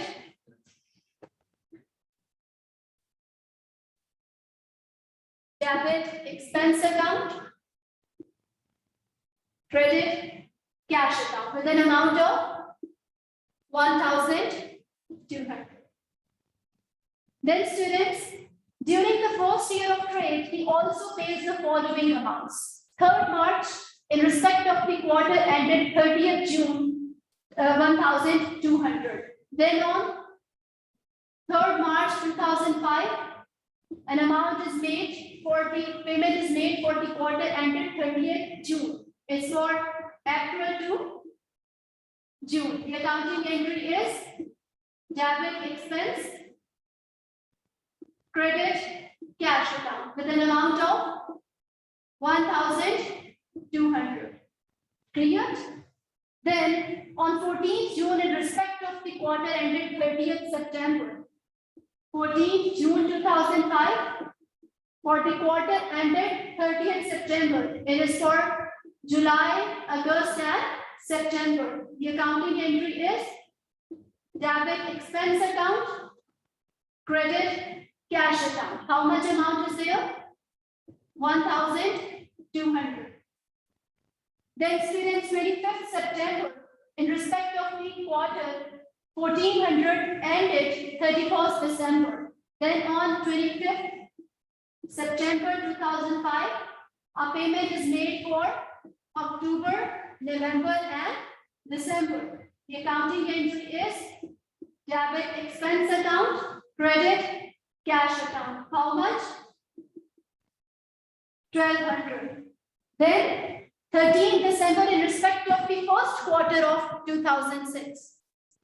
So on 13th December in this year 2005, the payment has been made for January, February, March, which is not related to this year but to 2006. Accounting entry will be debit expense account, credit, cash account. How much? 1,400. That one is also 14. Sorry? Second. Yes, that one is also 1,400. Sorry. Now the total expense for this year from 1st January 2005 to 31st December 2005 have been which one? This, and this only. Am I right? This has not been related to this year. So that is prepaid expenditure. At the end of the year, then we are going to find that this has been the prepaid expenditure at 31st December 2005. We are going to make it prepaid. Debit will be prepaid expense account. Credit will be expense account. We are going to deduct an amount from the expense account, that is 1,400. Clear? So in total, how much in the current year is going to be? 12, 24, 36, and then 48, 49, 5,000. 5,000 will be there in the current year. The remaining is prepaid. Is everyone clear? This is how the working will be. Now in the exam kit questions, again, you are going to find that they will be a little bit confusing regarding dates. They will be confusing you. Like over here also, it was also a little bit confusing that they are making the date, they are having a lot of dates in it, okay? So if the year ending date is 31st March 2005, the year starting date will be 1st April 2004. So all the accounting, all the expenses during this year, all the income during this year will be your occurrence, okay? And will be going to the statement of profit or loss. Apart from that, in the exam, obviously you will not be getting the time to make all the accounting entries and then make the sense of accrual or prepaid. So simply by reading the scenario, you must be having this much expertise that you can say that this much amount is the accrual or this much amount is the prepaid. This is the total amount which will be going to the statement of profit or loss. Okay, so because in the exam they will not be requiring you to make the ledger accounts, or they will not be requiring you to pass the accounting entries. They will be requiring you only about one figure which you have to tell them. Okay. Now students, understanding number 3, can you do this quickly? What is the electricity charge to the statement of profit or loss? The electricity charge you have to tell which way you have to charge to the statement of profit or loss.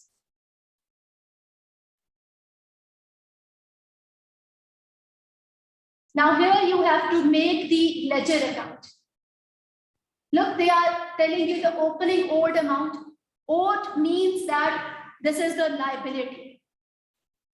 Okay, owing means that we have the responsibility towards someone other. If I owe 500 to Samiha, it means that I have to give 500 to Samiha. So on 1st January 2005, Willie Mossoff owed 2,000 in respect of the previous year's electricity. What is this?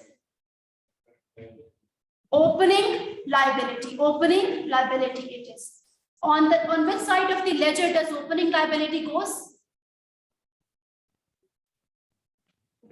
Credit side. Very good. Opening, you told debit.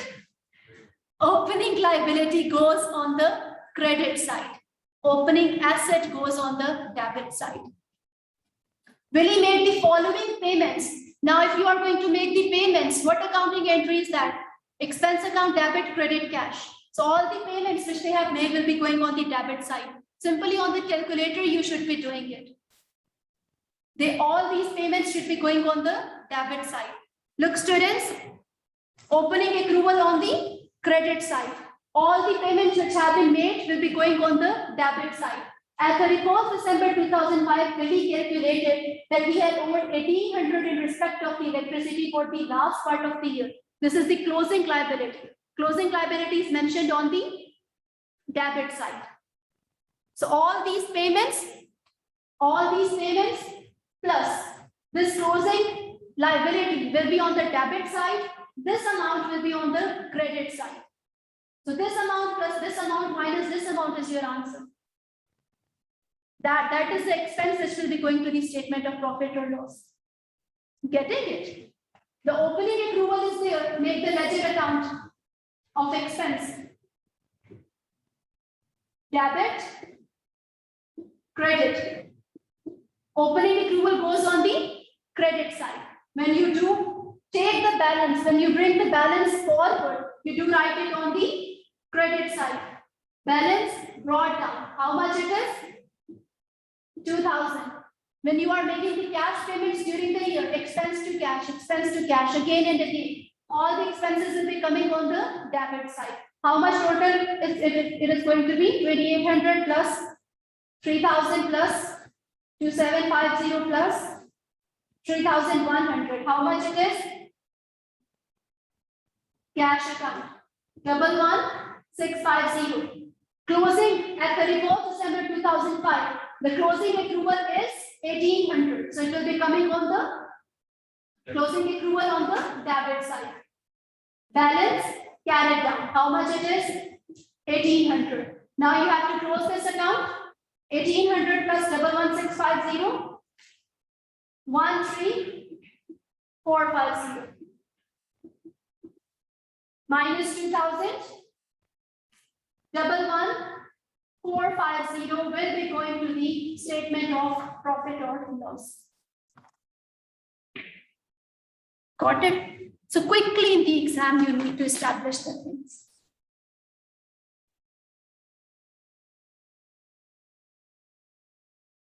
My online students, are you cleared? Yes, ma'am.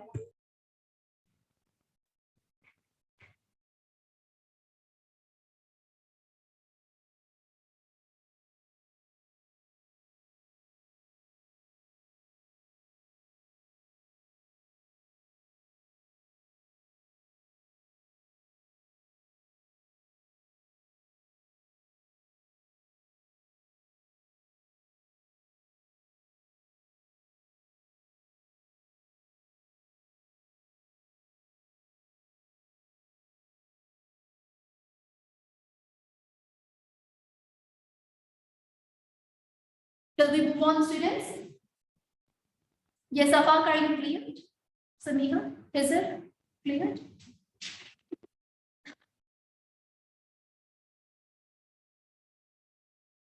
You have time? Around 2 minutes are there. Okay, then we are going to discuss about the accrued income and prepaid income in our next lecture. Now, my dear students, tell that how many chapters should be included in the test for the next lecture of financial accounting. Chapter 1 to 5 or chapter 1 to 7? 1 to 5. 1 to 5. Okay, we are going to have a test for chapter 1 to 5 in our next lecture regarding financial accounting. And for BT also we had the test which we had skipped for this particular week. Chapter 6 and 7, ma'am. 5 and 6 have been there. Chapter 6 and 7 has been there. So we are going to have the test for that also in our next week. Okay. So now what you have to do, students, do not linger on the revision only the day before of the test. Okay, do try to revise the things as soon as you finish the topic. Okay, and whenever you go home, you are trying the questions. If you do not get anything, you can simply ask. You can simply take the picture and tell me that, ma'am, please try to help. So, okay, this is all for today then. If you do have any questions regarding today's lecture, you can ask. Otherwise, this is it for today. So in the next lecture, students, we have a test for BT for chapter 6 and 7 and for financial accounting from chapter 1 to chapter 5. Okay? Yes, ma'am. Okay, thank you. Okay, dear. Then take care of yourselves. See you. Okay, in the ma'am. next- Allah Hafiz. Take care. Allah Hafiz. Thank you. Allah Hafiz.